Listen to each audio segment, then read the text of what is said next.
안녕하세요. 3월 2일 매일 성경 함께 나누겠습니다. 첫 번째 문단입니다. 예수님께서 바리새인들과 헤롯의 누룩을 주의하라고 하셨습니다. 왜? 제자들이 떡이 없음을 염려하기 때문입니다. 결국 누룩이라고 하는 교훈의 변질은 하나님의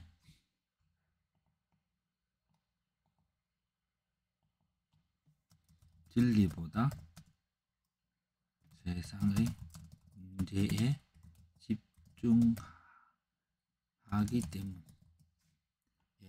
이 세상의 문제라고 하는 것은 오늘 우리가 배워야 될 것은 하나님의 사랑의 마음이고, 근데 바리새인들은 돈의 문제죠.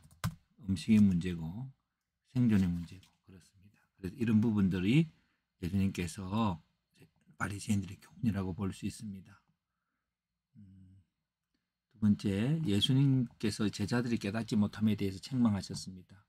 여전히 그때 떡이 없었을 때 이렇게 두려워했던 것 같아요. 떡이 없구나 하고 새로운 문제가 생겼습니다. 그런데 떡 5개, 떡 7개로 많은 사람들 먹인 것을 그것을 깨닫지 못했습니다. 믿음을 적용하지 못했지요. 예수님께서 맹인을 2번에 걸쳐 안수하여 보게 하셨습니다. 처음 안수했을 때 사람들이 나무같이 보였지만 2번째 안수할 때 밝게 보였고, 예수님께서 반복해서 고친 것은 이 본문이 유일하지 않을까 저는 생각합니다. 그래서 오늘 이 교훈이 어떤 하나님의 진리를 알아갈 때에 또 치유할 때에 점차적으로 배워가는 것들을 저는 그 교훈으로 삼고자 합니다. 그래서 예수님을 배우는 기간이 있습니다.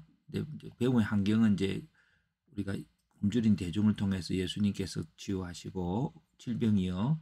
근데 오늘의 떡의 부조 사건, 또 맹인의 고통, 이렇게 수많은 표적들을 통해서 예수님을 배우게 되는데, 오늘의 떡의 부족에 있어서 제자들의 근심이 있습니다. 문제가 있구나 하고 또 할 때에 네가 배움의 내용은 그리스도께 자신의 것을 가져가고 자신의 삶을 드리면 그것으로 대중이 충분히 먹고 회복된다고 하는 그것들을 치유되고 회복된다는 거예요. 그러니까 이게 꼭 음식만 아니라 예수님께서 안수하는, 믿음으로 안수하는 치유의 능력도 마찬가지라고 봅니다.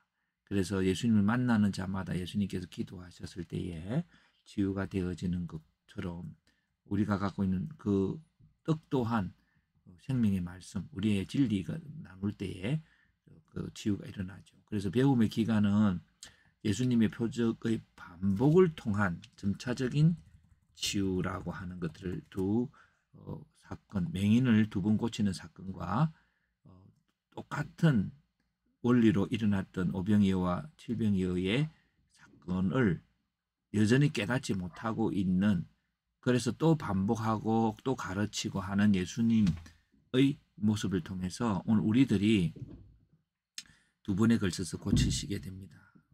그럼 여기서 배움의 결과가 뭘까요? 결과, 믿음의 원리로 삶의 문제를 해결함.